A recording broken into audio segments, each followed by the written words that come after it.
Muy bien. Entonces, bueno, ya hemos visto de la parte de mezclas heterogéneas, coloides y disoluciones. Ya vimos cómo identificar coloides, qué características tienen. De las mezclas heterogéneas, bueno, no hay mucho que decir. Se forman dos o más fases. Podemos distinguir los componentes a simple vista, precisamente con la formación de esas fases. Y las disoluciones, con las disoluciones sí vamos a trabajar mucho más en profundidad. Además de que en química vamos a estar hablando de disoluciones siempre, siempre, siempre para todo vamos a estar trabajando con disoluciones de una o de otra cosa en diferentes cantidades, diferentes concentraciones. Entonces, eso es lo que vamos a empezar a ver ahora. Muy bien. Lo primero, el disolvente y el soluto. ¿Qué creen ustedes que sea disolvente y qué creen ustedes que sea soluto?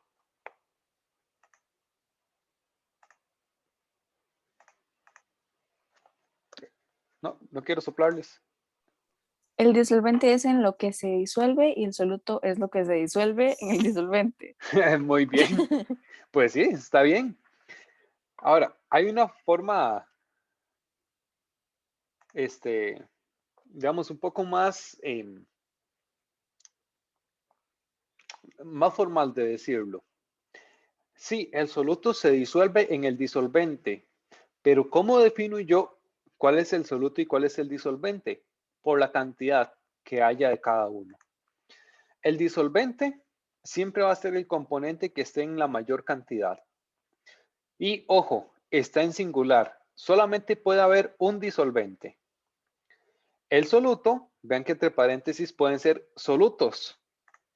Entonces, es la sustancia o aquellas sustancias que no son el disolvente, que están en menor cantidad. Entonces, nosotros podemos tener varios solutos o puede ser solamente un soluto, pero siempre va a haber solamente un disolvente.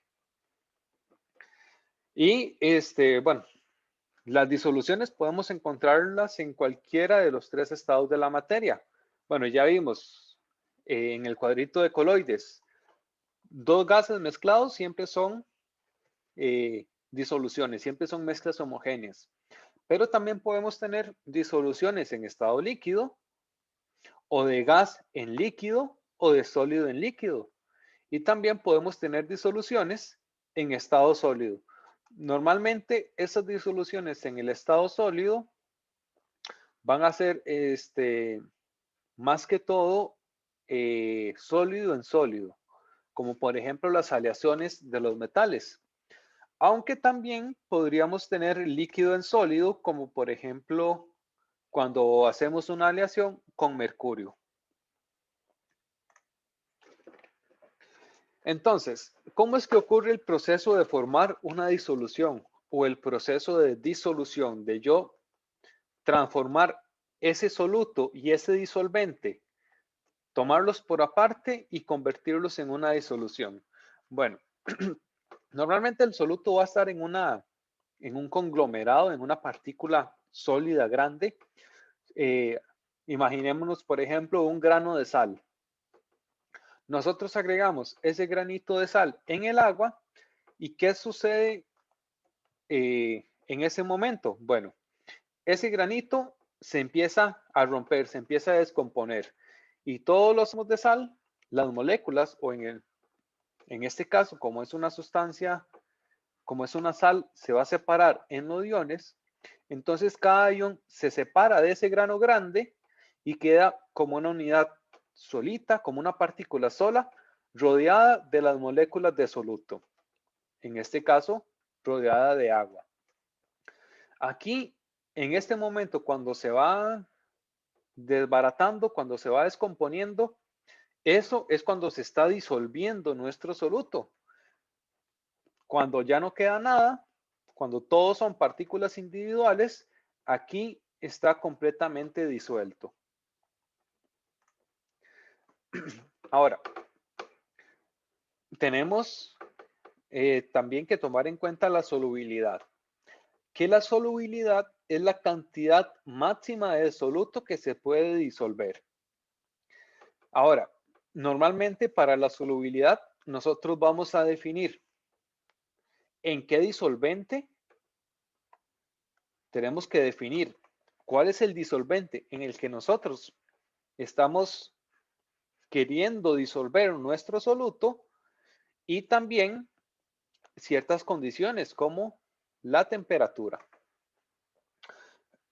Porque la solubilidad puede cambiar con la temperatura y, ¿por qué no?, también con la presión ambiental. Entonces, por ejemplo, bueno, no me sé el valor exacto, pero para el cloruro de sodio creo que la solubilidad anda por ahí de 80 gramos por cada 100 mililitros. Esto, bueno, 100 mililitros de agua a 20 grados Celsius. Eso quiere decir que si yo tomo 100 mililitros de agua en un vaso, yo puedo agregar bueno, yo podría agregar 40 gramos de cloruro de sodio y se va a disolver. Yo podría agregar 60 gramos de cloruro de sodio y esos 60 gramos van a formar una disolución. Yo podría agregar 80 gramos y esos 80 gramos van a formar una disolución. Pero ¿qué pasa si yo agrego 81 gramos?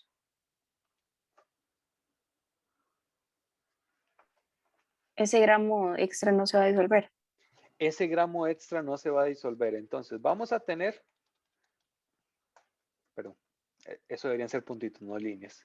Vamos a tener 80 gramos disueltos. Pero va a haber un poquito en el fondo que no se va a lograr disolver. Entonces, esa es la solubilidad, es nuestro máximo soluto que podemos disolver. Normalmente está dado por cada 100 mililitros del disolvente, pero podría ser que, por ejemplo, se lo encuentren por mililitro también. Y como ya les dije, bueno, también dependen las condiciones. Por ejemplo, si aumentamos la temperatura o disminuimos la temperatura, el valor de la solubilidad va a ser diferente.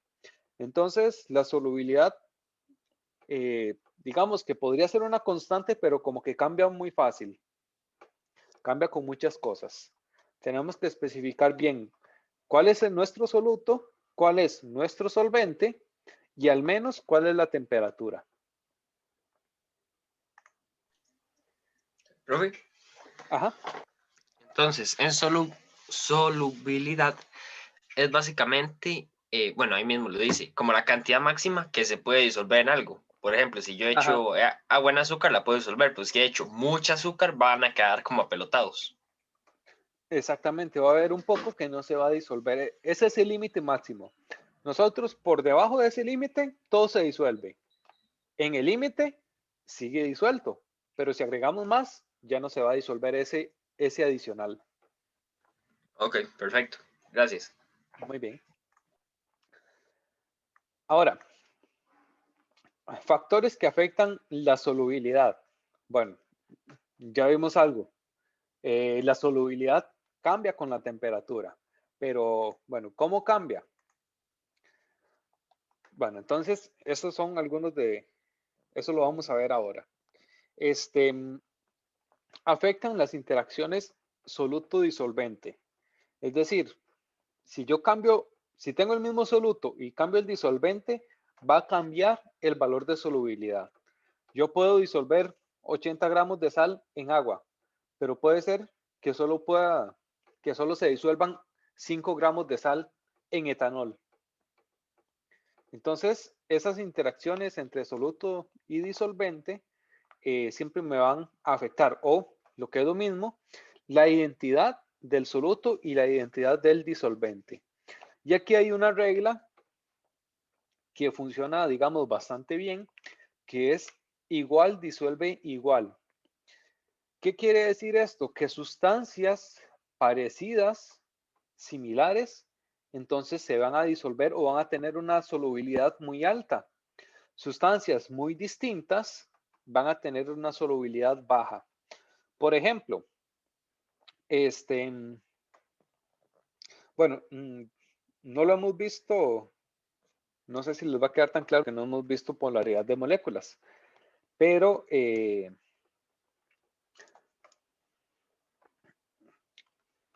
agua es una sustancia polar. ¿Qué quiere decir? Tiene polos. El oxígeno tiene un polo negativo y los hidrógenos son polos positivos. Entonces tenemos lo que se conocen como cargas parciales. O sea, el oxígeno es parcialmente más negativo y los hidrógenos son parcialmente positivos. Entonces es como si tuviéramos un imán pequeñito acá, con un polo negativo y un polo positivo. ¿Qué se disuelve muy bien en agua? Por ejemplo, las sales.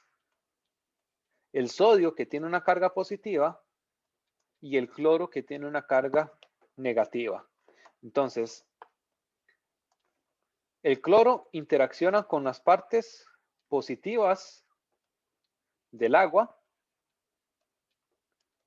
con los extremos positivos del agua, para neutralizar hasta cierta parte la carga. Recordemos que cargas opuestas se atraen. Entonces, la carga negativa del cloro atrae la parte positiva del agua y el sodio positivo atrae la parte negativa del agua. Entonces, aquí tenemos dos sustancias que son relativamente similares. Ambas tienen cargas. Entonces, se van a disolver bastante bien. Por ejemplo, hay sustancias que no tienen ninguna carga, como por ejemplo las grasas o los aceites, que son cadenas muy largas, muy grandes, pero no tienen ninguna carga en ninguna parte. Entonces, cuando esa cadena que es ahí como inerte, como ni fu ni fa, se mezcla con el agua que sí tiene esas pequeñitas cargas, pues no se llevan, no tienen puntos en común, no tienen forma de atraerse entre sí. Entonces, ¿qué sucede? Esas moléculas de grasa o de aceite se unen entre sí, que entre ellas sí son muy parecidas, y por otro lado, quedan las moléculas de agua, que entre sí son parecidas porque tienen esas cargas. Y entonces de esta manera se da la formación de dos fases. Hay muy poca solubilidad de un aceite o de una grasa en agua porque son completamente distintos, no tienen puntos en común. Muy bien. Eso lo vamos a ir aplicando ya mejor más adelante, cuando veamos acerca de la polaridad de las moléculas. Otro factor que afecta la solubilidad, la temperatura, como les dije antes. La temperatura cambia el valor de solubilidad, solamente que el efecto de la temperatura es diferente en líquidos y sólidos. Eso según grupo, líquidos y sólidos tienen un comportamiento de solubilidad, pero con los gases ocurre lo opuesto. Vamos a verlo acá. Acá tenemos dos gráficos, uno para sólidos y otro para gases. Aumentando la temperatura, ¿cuál es el valor de la solubilidad? Nosotros podemos ver que conforme aumentamos la temperatura, aumenta cada vez más el valor de la solubilidad para diferentes sales. Hay algunas excepciones, como por ejemplo el sulfato de cerio, donde si aumentamos la temperatura, la solubilidad disminuye, pero esa es como la oveja negra. Una excepción, un caso muy raro y muy específico. La tendencia es que si nosotros aumentamos la temperatura, la solubilidad también aumenta. O sea, podemos disolver más de ese soluto en la misma cantidad de líquido. Entonces, Por ejemplo, si ustedes tienen agua a temperatura ambiente y tienen agua hirviendo, ¿dónde será más, dónde podemos disolver más cantidad de azúcar, por ejemplo? ¿En el agua a temperatura ambiente o en el agua hirviendo? En el agua hirviendo. En el agua hirviendo. Aunque tengamos la misma cantidad de agua, podemos agregar y disolver mayor cantidad de azúcar, por ejemplo. Pero con los gases sucede todo lo contrario. Si yo aumento la temperatura, más bien la solubilidad de los gases disminuye.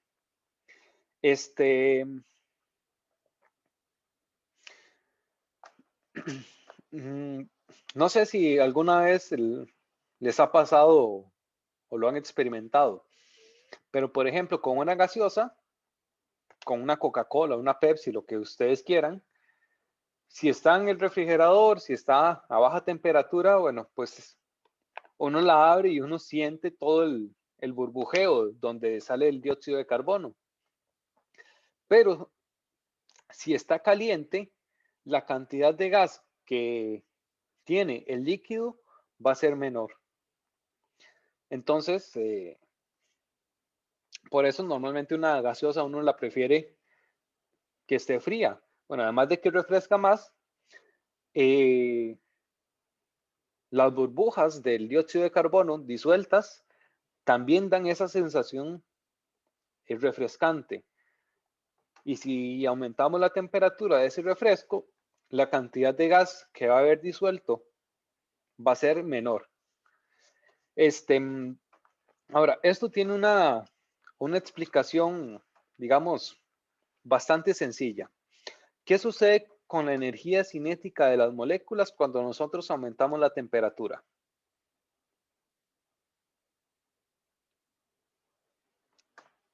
Se mueven más.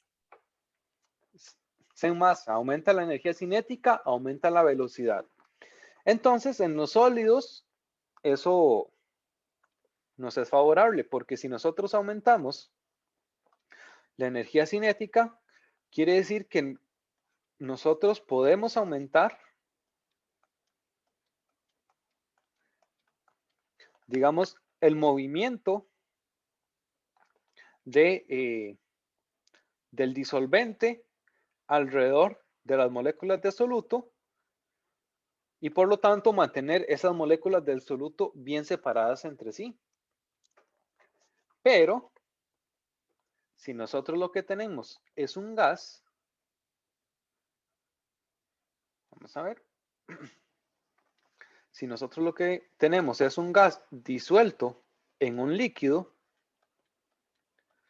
resulta que aquí, bueno, aumentamos la temperatura y también aumenta la velocidad de las moléculas, pero la velocidad del gas también aumenta. Eso quiere decir que las moléculas de gas tienen mayor facilidad para llegar a la superficie y salir de la superficie. Entonces, esas moléculas gaseosas ahora tienen la velocidad y la energía suficiente para romper esa barrera y salir del líquido de la disolución y pasar al estado gaseoso. Entonces, por eso es que los gases, si aumentamos la temperatura, disminuye la solubilidad, porque al aumentar la temperatura facilitamos el proceso de que el gas pueda volver nuevamente al estado gaseoso y que salga de ese líquido, que salga de la disolución. Muy bien. Claros con el efecto de la temperatura, es como el único raro que hay, precisamente por ese cambio que hay entre líquidos y sólidos y que es diferente en los gases. Ahora, antes les había puesto que la presión también afectaba. La presión afecta en los gases. Y bueno, el comportamiento es bastante sencillo y bastante intuitivo. Si nosotros aumentamos la presión, quiere decir que la solubilidad también aumenta. Aquí también es un comportamiento directo. Mayor presión de un gas, mayor solubilidad. Menor presión, menor solubilidad. ¿Y cómo se explica esto? Bueno, recordemos que las moléculas de un gas están moviéndose a altas velocidades y están chocando con todas las paredes del recipiente que los contiene. Cuando nosotros tenemos un líquido, una pared constituye la superficie del líquido. Cuando una molécula de gas choca contra el líquido, resulta que no rebota, o puede ser que no rebote, sino que más bien pasa al interior del líquido y pasa a formar parte de la disolución. Si nosotros aumentamos la presión, eso quiere decir que vamos a tener una mayor cantidad de choques en la superficie del líquido. Y si tenemos mayor cantidad de choques, quiere decir que hay mayor posibilidad de que más cantidad de moléculas gaseosas pasen del estado gaseoso al estado líquido. Bueno, no del estado gaseoso al estado líquido, sino que pasen del gas a que pasen a formar parte de la disolución líquida. Entonces, en los gases, si aumentamos la presión, aumentamos la solubilidad. Muy bien.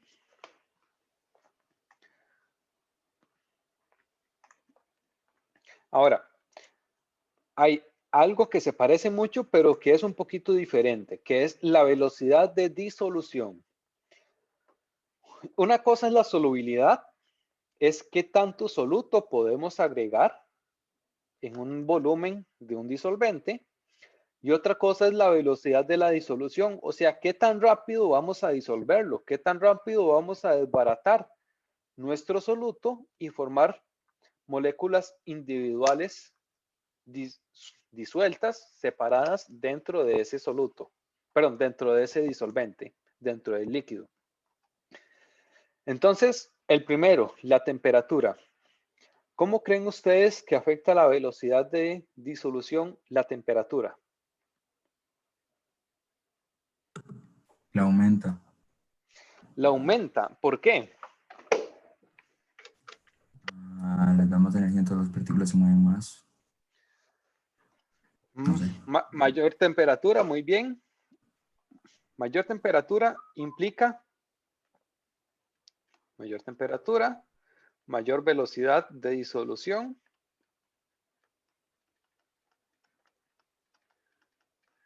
Porque al aumentar la temperatura, aumenta la velocidad de las partículas. Eso quiere decir que las moléculas de disolvente que vienen hasta aquí chocan contra el soluto y con esos choques desprenden el soluto.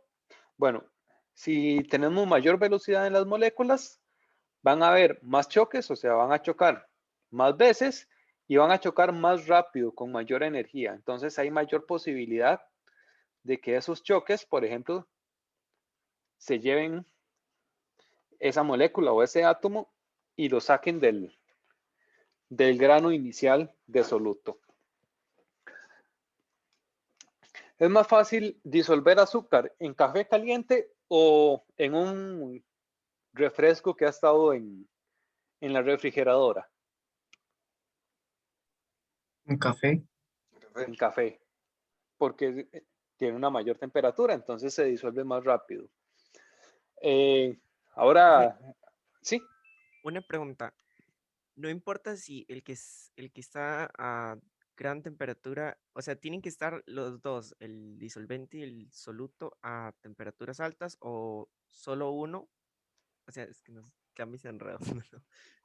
O sea, Bueno, como con sí. solo el disolvente, que esté a alta temperatura, pero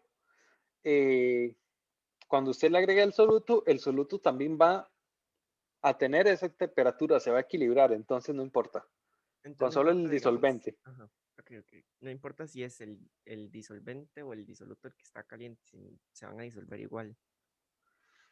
No necesariamente igual, pero normalmente lo que vamos a calentar es el disolvente, que es el que está en mayor cantidad.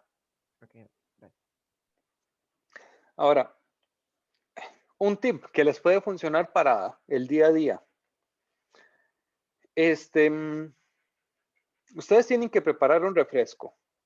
Bueno, un refresco de algo, por ejemplo, de tan, disolver tan en agua. Ahora, tienen que agregarle azúcar y tienen que agregarle hielo. ¿Qué agregan primero, el azúcar o el hielo?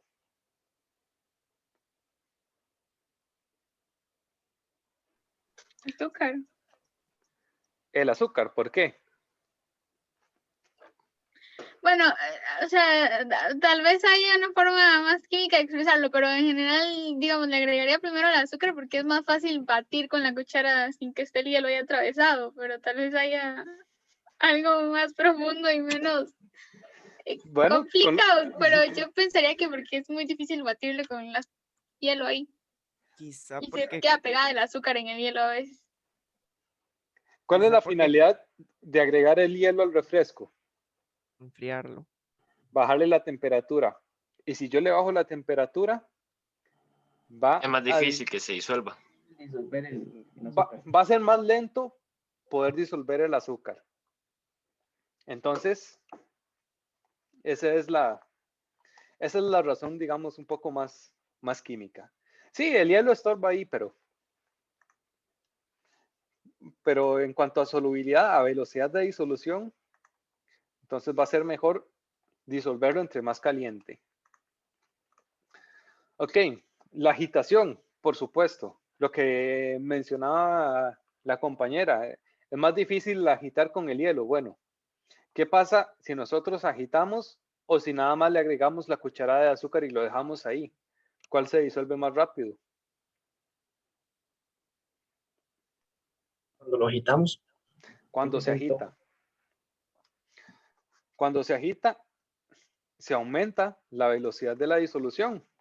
Eh, supongamos que agregamos una cucharada de azúcar o de sal, lo que sea, y lo dejamos ahí, en el fondo. Ese soluto va a empezar a pasar hacia el disolvente, pero se va a quedar, digamos, como en el disolvente en las zonas cercanas. Si nosotros lo agitamos con una cuchara, entonces vamos a crear un movimiento del disolvente fresco. Este disolvente, que no tiene nada de soluto, se va a venir para acá y el soluto que ya tenemos disuelto se va a esparcir a lo largo de todo el disolvente. Entonces vamos a tener, digamos, menor concentración, menor saturación del soluto en esas zonas cercanas a donde está el sólido.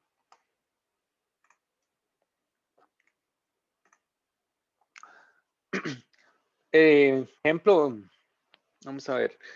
Esto lo pueden ver si agregan en un vaso sirope y le agregan agua, pero con cuidado. Así despacito por la pared. Ustedes ven que el sirope se queda en el fondo y se empieza a difuminar un poquito del sirope, del color, se empieza a expandir hacia el líquido, hacia el agua, pero como que muy poquito. En cambio, si ustedes lo agitan, ya se mezcla todo por completo. Entonces, ese es un ejemplo, creo yo, bastante fácil de ver. Por último, está el tamaño de partícula. En el tamaño de partícula, acá, un menor tamaño de partícula, o sea, partículas más pequeñas, implica una mayor velocidad de disolución.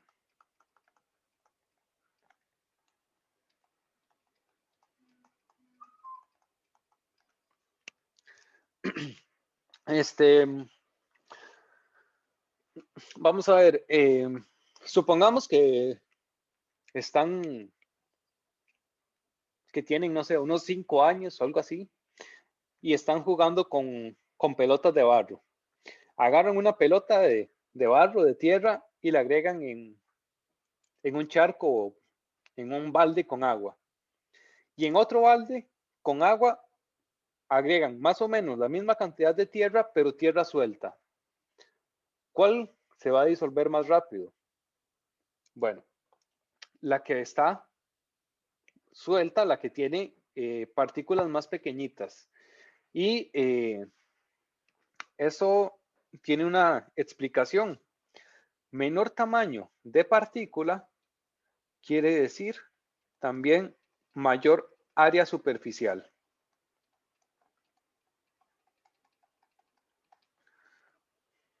O sea, el área del soluto sobre el que el disolvente puede llegar a chocar.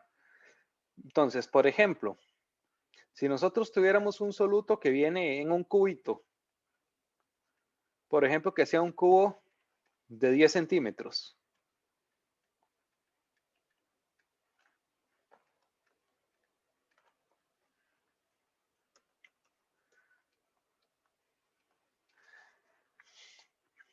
Ese cubito tiene un área superficial, que es el área de esta cara, de esta cara, de esta cara y las otras que están por detrás que no se ven. Ahora, resulta que si ese cubito nosotros lo partimos a la mitad por todos lados, o sea, lo partimos por acá, por ahí, por acá también.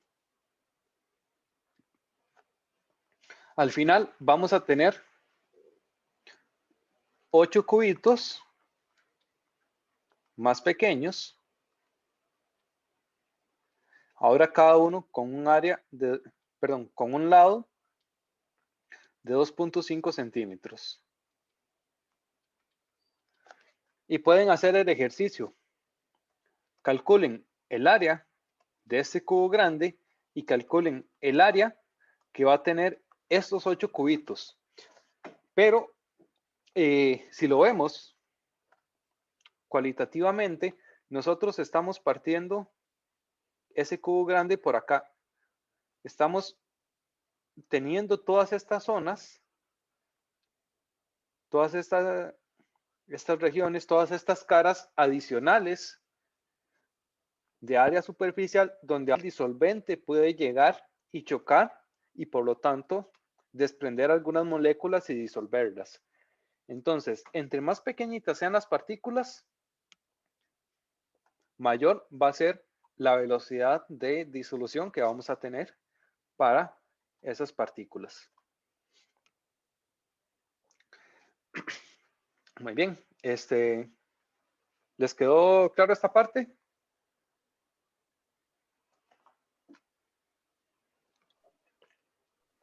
Sí, pero Muy bien. Ok, ahora cuando hablamos de disoluciones también tenemos por ahí ciertas propiedades que es importante tenerlas en cuenta. Volúmenes no aditivos. ¿Qué quiere decir volúmenes aditivos? Si yo mezclo 10 mililitros de un líquido A y mezclo 20 mililitros de un líquido B, yo no voy a obtener 30 mililitros de la disolución de A y B. Eso se refiere con que los volúmenes no son aditivos. Yo no puedo sumar los volúmenes nada más así. Normalmente, en estas situaciones empiezan o entran en juego interacciones de A con B, de los compuestos que forman parte de la disolución, que provocan ya sea que la densidad aumente o que la densidad disminuya un poquito y por lo tanto el volumen total también disminuya o aumente. Entonces, cuando hablamos de una disolución, volúmenes no aditivos, no podemos sumar volúmenes de dos sustancias distintas y de la disolución obtener simplemente la suma de esos volúmenes. Ahora, normalmente cuando estamos hablando de algún ejercicio escrito o que se encuentran en el libro, ustedes van a ver que ponen suponga volúmenes aditivos. Y eso se hace simplemente para facilidad a la hora de realizar el cálculo, para no tener que ponernos a complicar la existencia con cálculos adicionales, sino que en este caso, si nos dicen que supongamos esto, pues ahí sí, 10 mililitros de A más 20 mililitros de B, ahí sí nos da 30 mililitros de disolución. Pero solamente suponiendo, no es lo que sucede en la vida real.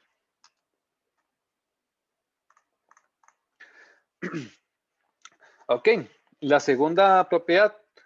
Las propiedades físicas de la disolución son diferentes a las propiedades físicas del disolvente.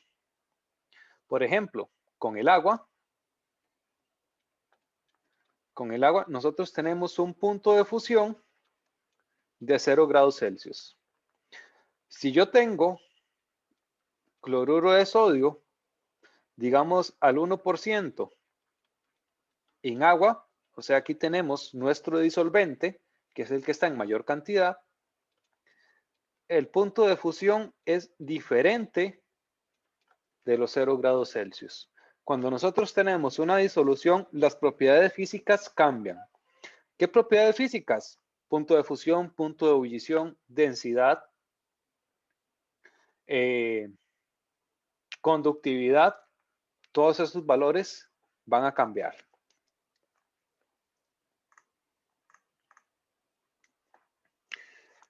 Finalmente, las propiedades físicas de la disolución varían según la concentración del soluto.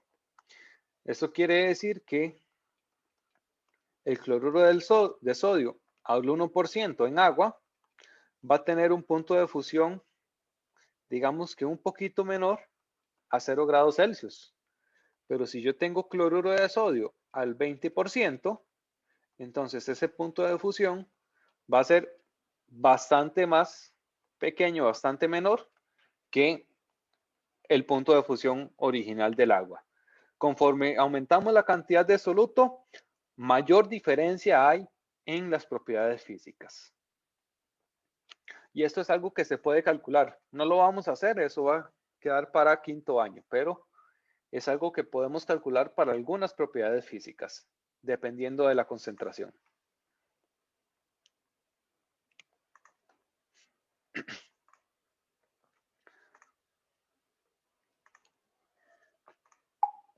Muy bien, entonces vamos a pasar a ver diferentes formas en que nosotros podemos expresar la concentración. O sea, diferentes formas de decir cuánta cantidad de soluto hay en la disolución o hay en el disolvente. El primero es el porcentaje en masa. Entonces, en este caso, simplemente dividimos la masa del disolvente, perdón, la masa del soluto. Acá lo ponen como masa del componente o masa del soluto. Y la masa total de la disolución. Entonces, vean que acá les hago dos notas. La primera es que las masas deben estar en las mismas unidades. Entonces, si la masa del soluto está en gramos, la masa total tiene que estar en gramos. Si la masa del soluto está en kilogramos, la masa de la disolución está en kilogramos. Y eso lo multiplicamos por 100 para el valor de porcentaje por cada 100. La otra nota, masa total de la disolución. Esto quiere decir masa del disolvente más la masa del soluto. Y que no se les olvide esta parte. Esto tiende a olvidárseles mucho. Dejar la masa del soluto botado. No. La disolución completa es soluto más disolvente. Entonces, para la masa total de la disolución, tenemos que usar la suma de ambos.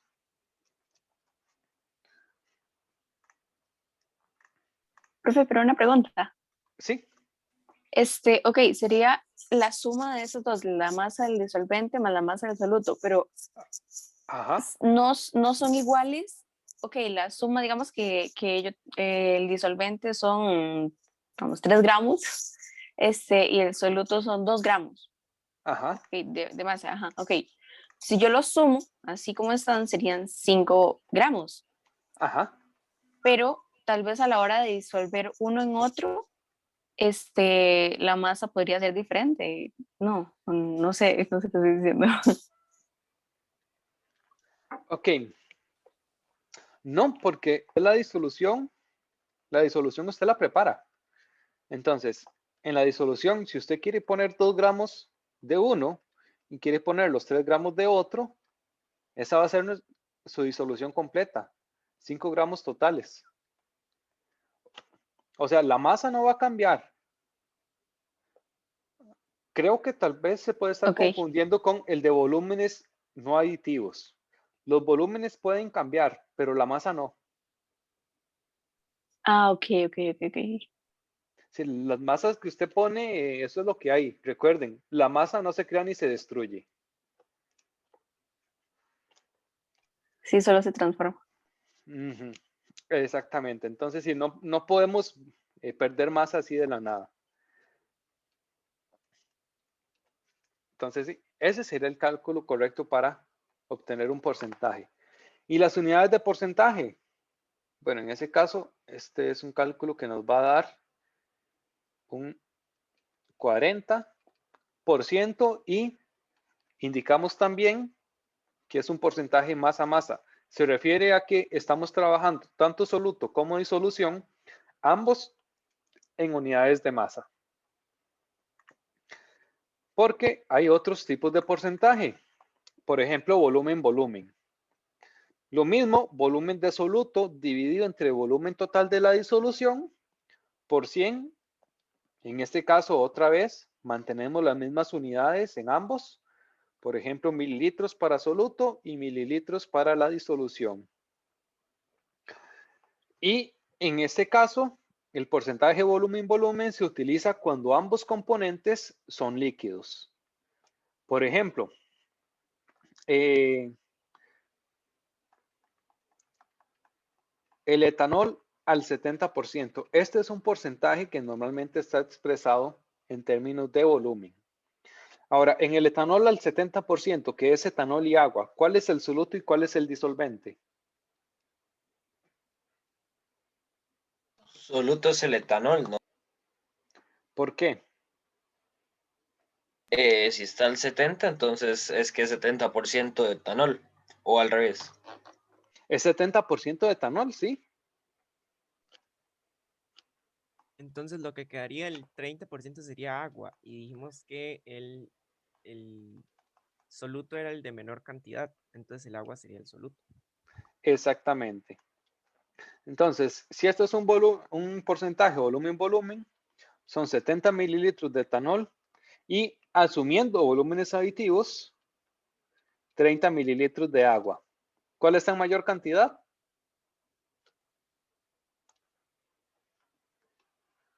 El etanol. Entonces, el etanol es el disolvente. Y el agua, este va a ser nuestro soluto. Es algo raro porque uno esperaría que el agua siempre sea el soluto y es lo más, perdón, el disolvente. Y es lo más común. Sin embargo, este es un caso ahí curioso. Por eso se los puse. Muy bien. Hay otro tipo de porcentaje más raro y menos utilizado, que es el porcentaje masa volumen. En este caso, un soluto sólido y un disolvente líquido lo podemos expresar como el porcentaje masa-volumen utilizando la masa del soluto en gramos y el volumen de la disolución en mililitros. Ven que aquí, como tenemos diferentes unidades de medida, tenemos una masa y un volumen, entonces aquí sí tenemos que usar explícitamente gramos y mililitro. Por ejemplo, no podemos utilizar kilogramos con mililitro, no podemos utilizar kilogramos con litro. Nos vamos a mantener siempre con gramos entre mililitro y al final multiplicado por 100. Esto se hace, no es muy común y es poco recomendado, pero se puede hacer ¿Cuándo son disoluciones? Normalmente en agua, disoluciones acuosas, porque la densidad del agua nos dice que 1 gramo es más o menos 1 mililitro, es prácticamente igual a 1 mililitro. Entonces, aprovechando esa relación, nosotros podríamos decir que este volumen se parece mucho a los gramos de disolución, aunque no es del todo igual. Entonces, por eso es que más o menos se puede utilizar. Pero como les dije, no es recomendada. Mejor utilizar masa a masa o volumen volumen.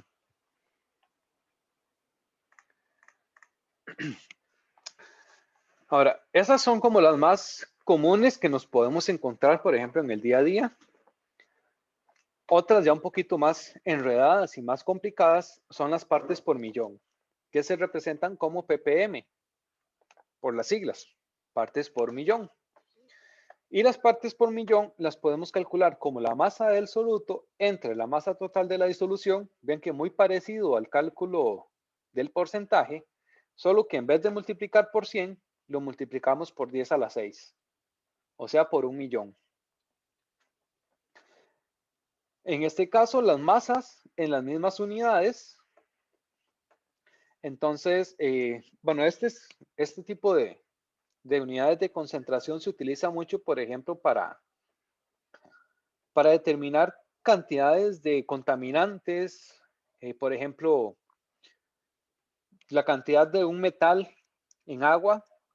No sé si vieron hace como un par de años, que de hecho creo que sigue la problemática de contaminación de arsénico en agua, entre comillas, potable en Guanacaste.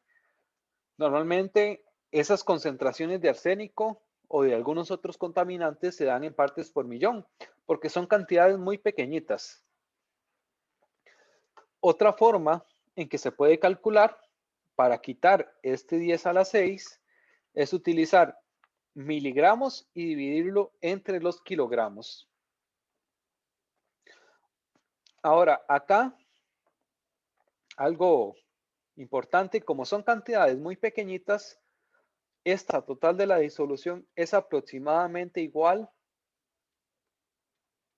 a la masa del disolvente.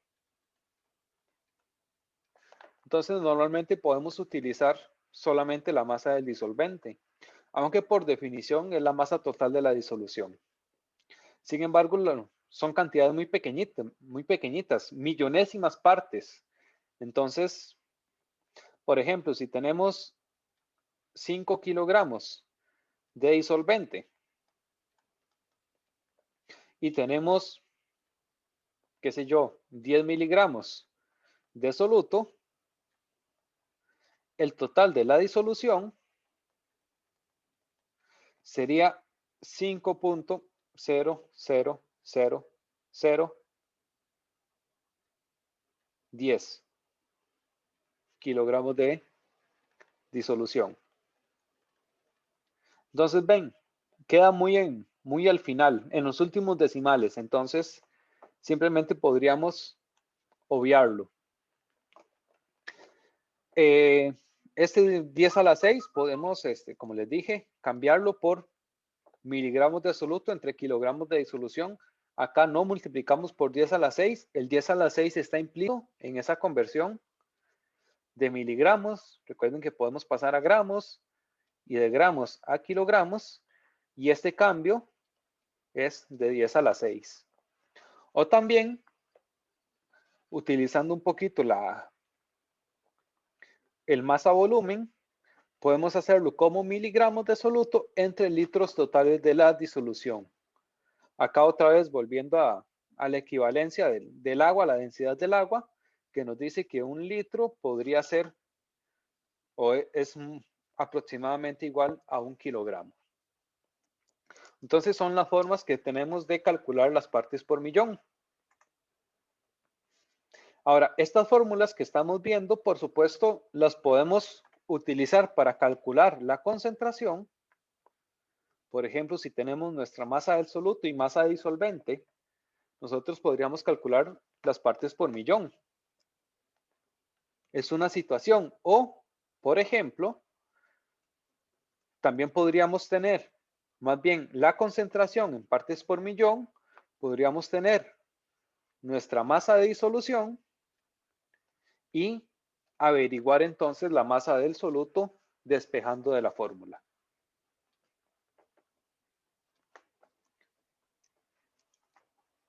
Esto para que lo tomemos en cuenta. Por ahí hay unos ejercicios, ya casi llegamos a ellos. Uno parecido, que es las partes por billón, que de hecho está mal escrito. Ya lo corrijo y se los vuelvo a poner. Partes por billón se representa como ppb.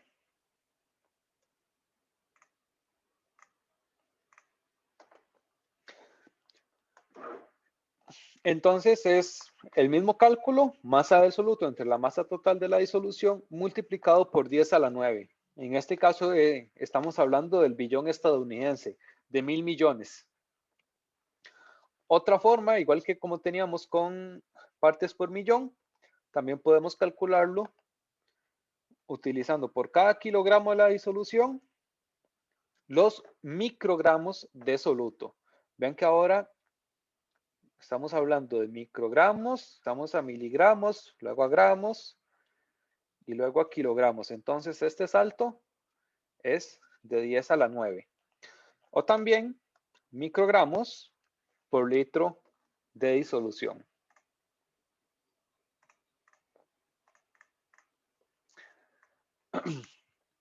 Ok, uno tal vez poco utilizado normalmente, pero que debemos conocer es la fracción molar. Se representa con una X o más correctamente con la letra griega chi, si no me equivoco es como se llama esta. Y la fracción molar la calculamos como los moles de soluto entre los moles totales de la disolución. Y acá recordemos, los moles totales es igual a los moles del soluto más los moles del disolvente. La fracción molar siempre tiene que estar en el rango de 0 a 1. Es decir, si ustedes hacen un cálculo de fracción molar y les da 1,2, sepan que está malo, porque el número máximo que puede tener es 1. Y además de eso podemos convertirlo en porcentaje molar simplemente agregándole aquí un 100. Entonces es como el porcentaje masa-masa o porcentaje volumen-volumen, pero aquí sería, por ejemplo, un porcentaje mol-mol, un porcentaje molar, un porcentaje entre los moles.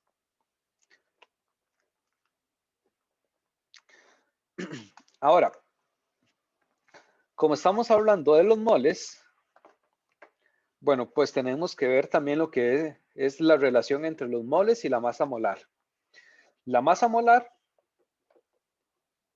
es la masa o los gramos por unidad de cantidad de sustancia. Y recordemos que la medida de cantidad de sustancia es el mol. Entonces, la masa molar tiene unidades de gramos por mol. ¿Y cómo se calcula? Muy fácil. Dividimos la masa de la sustancia entre la cantidad de moles que representan esa masa o la cantidad de moles de esa sustancia. La fórmula normalmente la vamos a ver de esta manera. M representando a masa y N lo que representa son la cantidad de moles.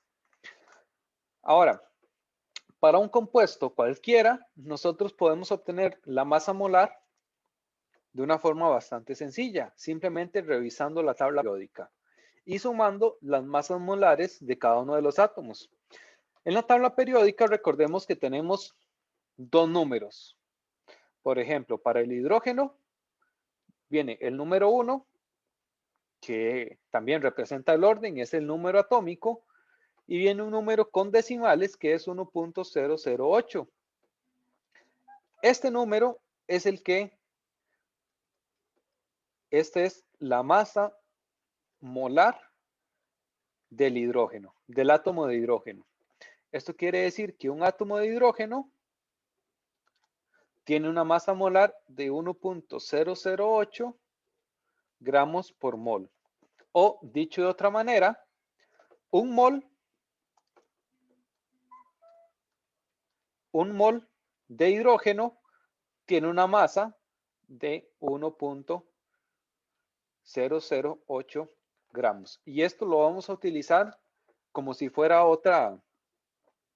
una conversión también. Por ejemplo, podemos calcular la masa molar de compuestos. Por ejemplo, para el agua, tiene 2 átomos de hidrógeno y un átomo de oxígeno. Entonces, multiplicamos los 2 átomos de hidrógeno por la masa molar de cada átomo de hidrógeno, que es 1.008 gramos por mol, y le sumamos la masa molar de un átomo de oxígeno, que es 15.999 gramos por mol. Eso es lo que nos dice la tabla periódica. Entonces, el agua tiene una masa molar de 18,015 gramos por mol. Ahora, si ustedes ven, esa es la masa molar. Si a nosotros nos dicen que, por ejemplo, tenemos 5 gramos de agua y nos preguntan cuántos moles, ¿cómo podemos hacer nosotros eso? Bueno, aplicamos la fórmula. Si tenemos la masa, tenemos la masa molar, que la podemos obtener de la tabla periódica. Normalmente no la vamos a tener en el ejercicio, sino que nosotros podemos calcular la masa molar para los compuestos. A partir de eso, nosotros podemos calcular la cantidad de moles. Despejando esta ecuación, N sería entonces, o la cantidad de moles es igual a la masa entre la masa molar. Entonces, de esta manera podemos obtener los moles para, por ejemplo, aplicarlos en la fórmula de fracción molar. Otra forma de hacerlo es con análisis dimensional, siempre utilizando la masa molar que podemos calcular con la tabla periódica. Entonces nosotros decimos 5 gramos de agua, aquí tenemos nuestra igualdad, nuestro factor de conversión, 18.015 gramos por cada mol. Nosotros queremos obtener los moles, entonces ponemos los moles arriba y dividimos entre la masa. Y esto nos da que 5 gramos, se cancelan los gramos,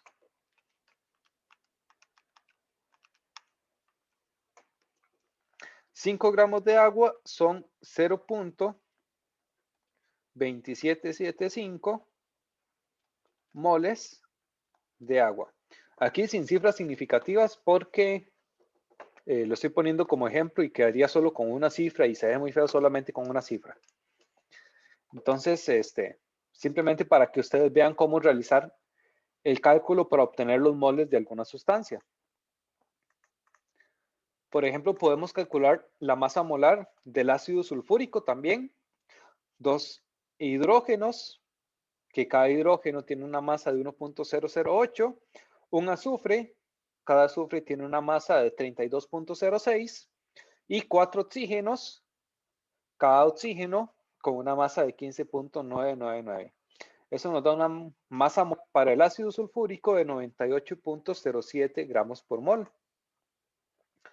Por ejemplo, podemos hacer esto para moléculas mucho más complejas, como por ejemplo la cafeína. Esta es la fórmula molecular de la molécula de cafeína y podemos hacer ese cálculo. De hecho, háganlo ustedes de práctica y tienen que darles este resultado. 194.19 gramos por mol, esa es la masa molar de la cafeína, sumando las masas de cada átomo individualmente. Muy bien.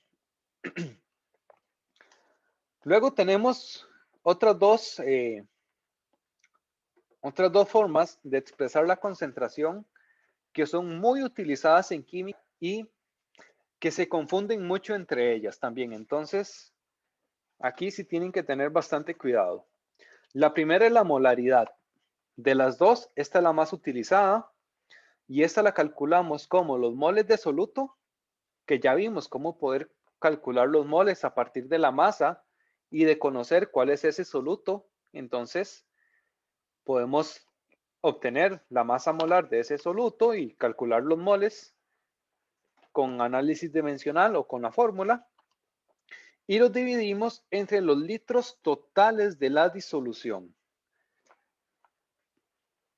Entonces, la molaridad que se representa con una M mayúscula, aunque ya no es tan común, normalmente también lo vamos a encontrar como mol por litro. Si ustedes ven mol por litro, esto significa molaridad, que además son las unidades en las que se expresa la molaridad en moles por litro. Ahora, bueno, les hago la nota.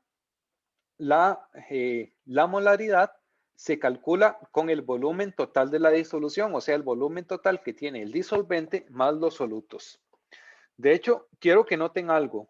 En todas las unidades de concentración que hemos visto hasta ahora, siempre utilizamos una cantidad total de disolución en el denominador. Siempre dividimos entre el total de la disolución. Y eso cambia en la siguiente unidad, que es la molalidad. ¿Ven qué fácil es confundirse entre uno y otro? Molaridad tiene una L, perdón, vamos a ver. Perdón. Molaridad tiene una R y utiliza litros. Molalidad tiene más bien una L y utiliza los kilogramos. Entonces, es muy fácil confundir estas dos unidades. Ahora, molalidad se representa con una M minúscula o como mol entre kilogramo, que también es las unidades en las que se expresa la molalidad. Pero hay un pequeño cambio en la molalidad. También utiliza el mol de soluto, pero lo dividimos ya no entre litros de disolución, sino que lo dividimos entre kilogramos de disolvente. O sea, pasamos de una unidad de volumen a una unidad de masa, pero además es la única unidad de concentración que utiliza disolvente en el denominador. O sea que si no sabemos cuánto disolvente tenemos, si solamente sabemos cuál es la totalidad de la disolución, tenemos que ver qué cálculos hacemos para poder convertir esa disolución a saber cuál es la cantidad de disolvente que hay dentro de la disolución. Muy bien. Yo sé que ya se nos acabó el tiempo, pero voy a extenderme por 5 minutos para realizar 1 o 2 ejercicios de esta parte de unidades de concentración. Los ejercicios son bastante sencillos, es simplemente aplicar la fórmula de cómo calcular cada una de las concentraciones. Entonces, tenemos la parte A. Una disolución se prepara disolviendo 13.5 gramos de glucosa en 0.100 kilogramos de agua. ¿Qué nos preguntan? Porcentaje en masa del soluto. ¿Cómo se calcula el porcentaje masa-masa? Vamos a dividir la masa del soluto, que acá la tenemos, 13.5 gramos de glucosa. Ese va a ser nuestro soluto. Y lo dividimos entre la masa total de la disolución. El primer cuidado, tiene que estar en las mismas unidades. Entonces tenemos que tener todo en gramos. 13.5 gramos de soluto más 100 gramos de disolvente, que es el agua. Y esto lo multiplicamos por 100. Entonces esto nos da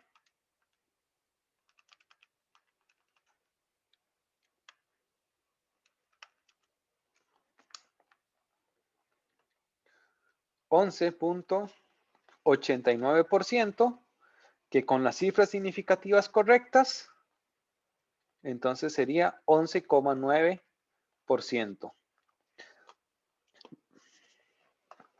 Vean los cuidados que les dije y que también están en la diapositiva anterior.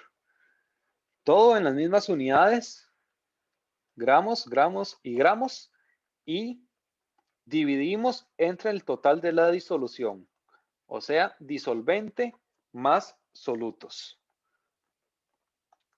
Muy bien. La parte B, una muestra de 2,5 gramos de agua freática contiene 5.4 microgramos de zinc 2+. ¿Cuál es la concentración en partes por millón? Entonces recordemos que podemos transformar esos 5,4 microgramos de soluto, los podemos pasar a gramos. Entonces, un gramo son 10 a la milimicro, son 10 a la 6 microgramos. Entonces esto es 5,4 por 10 a la 6. Este es el soluto. Dividimos entre el total de la disolución, que son 2,5 gramos. Soluto más disolvente, 2.5 gramos de disolvente, y le podemos sumar el soluto, aunque va a ser despreciable. Y esto lo multiplicamos por 10 a la 6.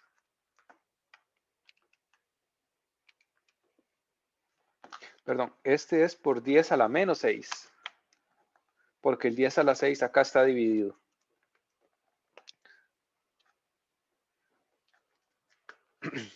Entonces 5,4 por 10 a la menos 6 dividido entre 2.5 más 5.4 por 10 a la menos 6.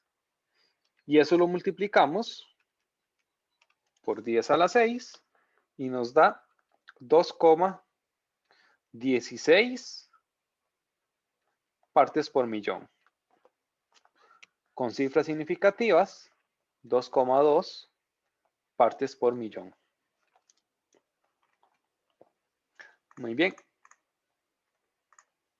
A ver, aquí otro ejercicio que les queda a ustedes. Y vamos a resolver rápidamente este de acá. Porque este es un cálculo de molalidad. Entonces, recordemos que la molalidad se calcula como moles de soluto entre kilogramos de disolvente. Entonces, tenemos que pasar nuestro soluto, que es la glucosa, y nuestro disolvente, que es el agua, que lo tenemos como un volumen. Entonces, 4.35 gramos de glucosa, C6H12O6.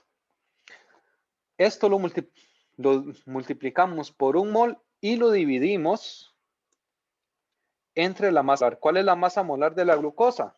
Bueno, lo calculamos. Para eso necesitamos de la tabla periódica. Son 6 átomos de carbono. Cada átomo de carbono pesa 12.011. Le sumamos 12 átomos de hidrógeno. Cada átomo de hidrógeno pesa 1.008. Y le sumamos 6 átomos de oxígeno, que cada átomo pesa 15.999. Entonces la glucosa tiene una masa de 180,156 gramos por mol. Entonces un mol de glucosa tiene 180,156 gramos. Y esto nos da 0.0241. Voy a ponerle más decimales. 46 moles de glucosa. Ahora la otra parte del ejercicio. ¿Cuál es nuestro disolvente? Que es el agua. Pero lo tenemos como volumen y lo necesitamos en kilogramos. Entonces, utilizamos la densidad 1.00 gramos por cada mililitro y los gramos los paso a kilogramos. Un kilogramo son 1000 gramos. Entonces esto nos da 0.025 kilogramos. La molalidad entonces va a ser 0.024146 moles. Lo dividimos entre 0.0250 kilogramos de disolvente. Recordemos que en este caso es molalidad, entonces son kilogramos solamente del disolvente. No tenemos que sumarle el soluto. Y esto nos da 0.241 dividido entre 0.0250. Esto nos da una molaridad de 0.9658 mol por kilogramo. Con cifras significativas, 0.966 moles por kilogramo.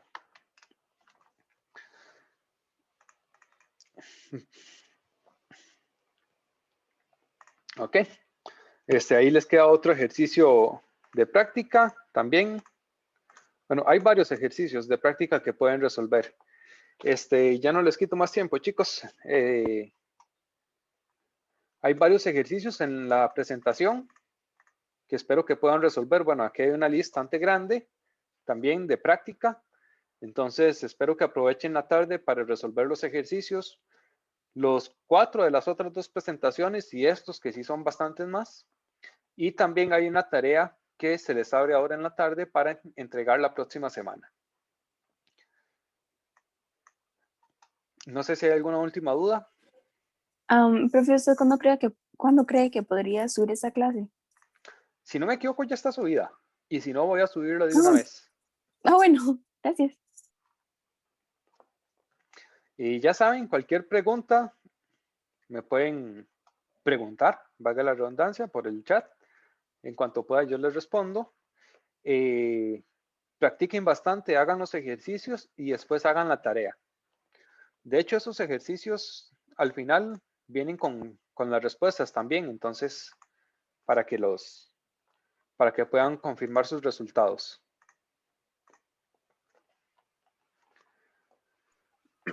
Y bueno, entonces terminamos por acá. Que les vaya bien, chicos. Disfruten el almuerzo. Gracias.